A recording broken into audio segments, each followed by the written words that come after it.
Welcome to 13 Minutes of Gig News. In 13 minutes or...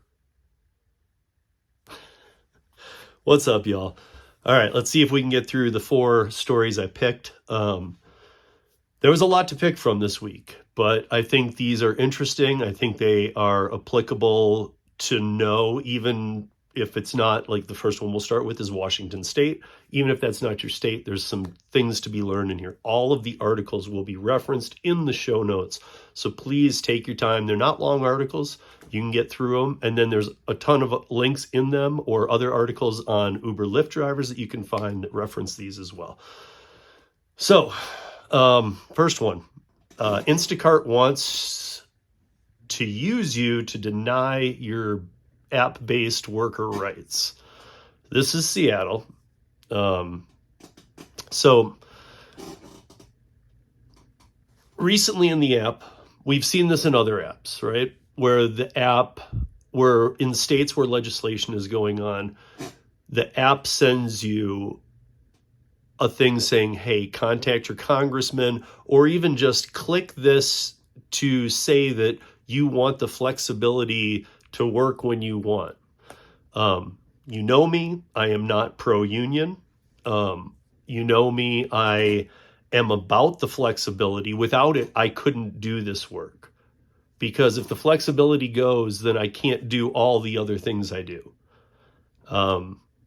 So even to those, like maybe like, let's say you have a state, let's say you do 10 hours a week doing customer support from home.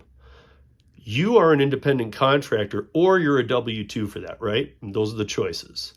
So if you're a W-2, you won't be able to do flexible work if they take that away. Everything, it's like an all or nothing type thing. But why I want to talk about this is because what these corporations do, I just wanted to make it clear, I'm not pro-union, but I'm also not for the maneuvering that these corporations do. I believe that we never set a precedence of what the app-based gig economy was. We never defined it. And therefore, we're stuck in a real problem because the companies have always tried to take advantage of that. I'm a traditional gig worker, independent contractor, and I know that this model, I can tell you after years of being traditional, this model just doesn't feel like that. The only part of it that does is the flexibility. The fact that on DoorDash, I see acceptance rates and I see, different tiers for, what's your acceptance rate at? That's not okay. That's not independent contractorship. I did see a thing on DoorDash saying that they're moving the completion rate from 80 to 90. Now, I think that's okay. I do think that's okay. So out of every 100 orders, you can have, you can drop 10. I mean, look, it makes people's food cold. We all know the story. You get somewhere, it's not ready, so you drop it, or they're aware you're stacking orders with other platforms, and so therefore their platform is suffering, and so are their customers. So they're trying to find angles at that. I get that. But I don't believe in those scare tactics of acceptance rate. Now, that said, Instacart in Washington State has faced a lot of blows. We know that a lot of the articles say 10 billion is where they had their valuation when they went public. I believe it was more near 8.5, and I think that's being proved now because they, did a couple days of hiking, but they're taking a heck of a beating now. Instacart is not the company everybody thought it was. They do still have some strongholds. Their smart cart, their caper cart, that's not going to be enough to impress investors. What is impressing investors is EBT, SNAP benefits in all 50 states. Nobody has ever had that territory like they do. So I see this now on Uber Eats. They're going to accept food stamps. They're going to accept next year. They're starting to accept retirement plan savings. And I'm all for this kind of stuff. The problem is that the expense of these platforms might get by a lot of elderly. Like they might not realize, they might think, oh, I've gone to McDonald's my whole life. I get this, this, and this, and it costs $6. They're not going to be used to getting statements that say that every order they made was $20 instead of $6, or whatever it is. I'm just pointing out that they're not going to be used to that. I feel like, again, it's these platforms trying to take advantage of people. However, up in Washington State, the 10 billion valuation. So they, at that same time that the valuation came out, was when they took worker pay from $7-8, a batch, which was already extremely low, or an order, as a base pay. I mean, if there's no tip on there and there's 100 items, you're crazy if you're taking a $7 or $8 Instacart order. You're crazy. I mean, gas here is over $4 a gallon. So, and in some states it's 5 plus.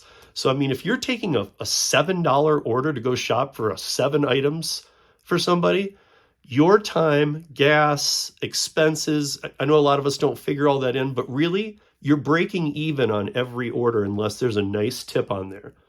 And you're using your vehicle to do it. So therefore, you're kind of a nonprofit at that point. Now, I know very few people on Instacart these days.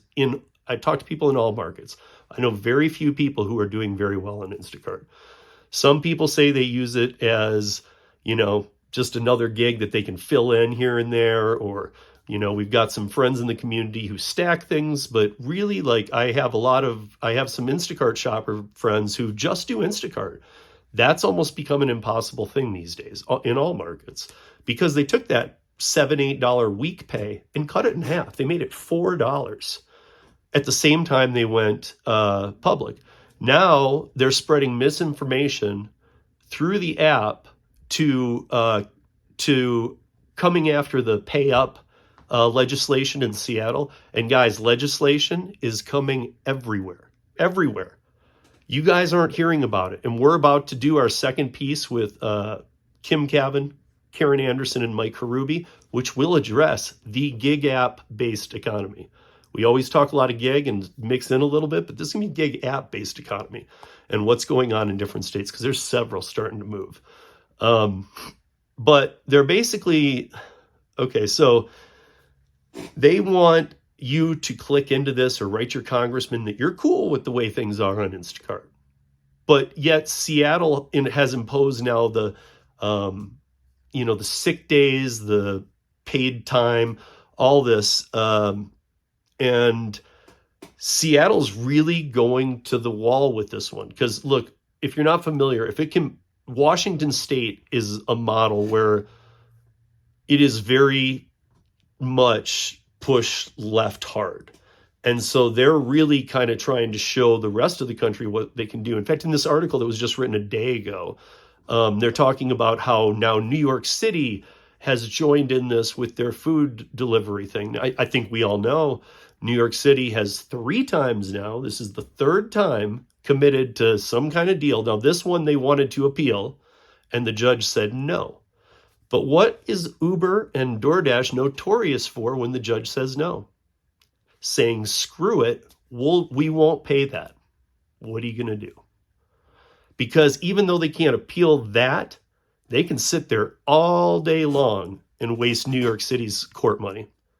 And they have deeper pockets than New York City to deal with this kind of stuff. Now, New York City has a lot of money to deal with everything, but not this. They can't devote unlimited funds to this.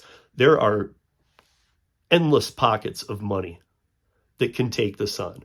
So will they ever engage this? Probably not. I mean, you might see it a little bit here and there, or you might see it for a minute, but then they're going to pull it away.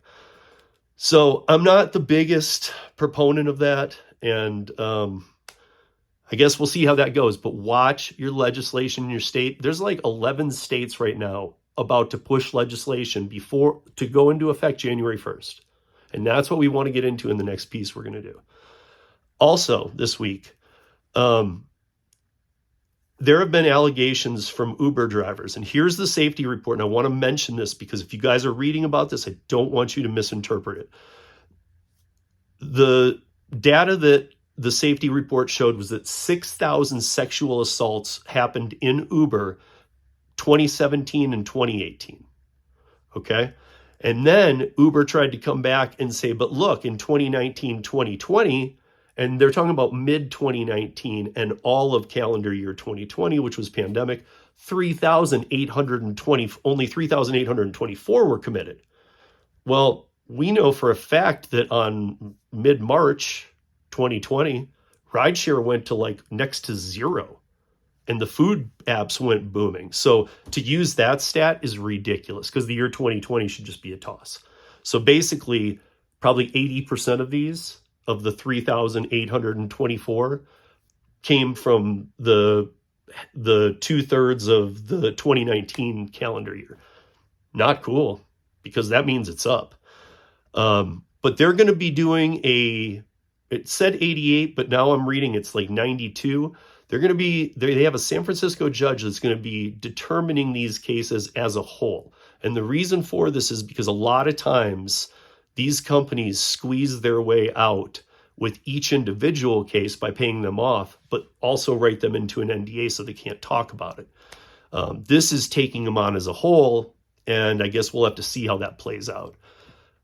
In Toronto, I know a lot of us aren't in Canada, but for those who are, or just want to know this, in Toronto, they have frozen onboarding to Uber until minimal fourth quarter 2024. So 1 year from now, Toronto will onboard no more Uber drivers for the next year because of emissions. We always talk about emissions here, but we just give fake dates. Like 2030 will be emissions free, and they're saying no more. But they're not doing it to the cabs, and they're not doing it to other people. They're just doing it to Uber.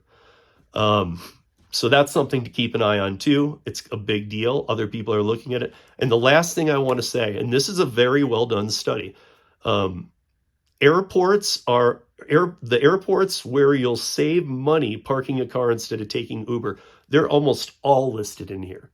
Because parking fees, even though they're big at airports, calling an Uber from an airport and then checking Lyft and then going back to Uber, the price just keeps rising. Like it's surging or something. And like all of a sudden you bite because you're like, dude, it just keeps going up. I got to take one. No, that's just because you're at an airport. So you guys, lots to digest there. I know the first story took a bit, but it's important. That's going to be a big one when it comes to us talking about legislation. And that's 13 minutes of news in just under 13 minutes.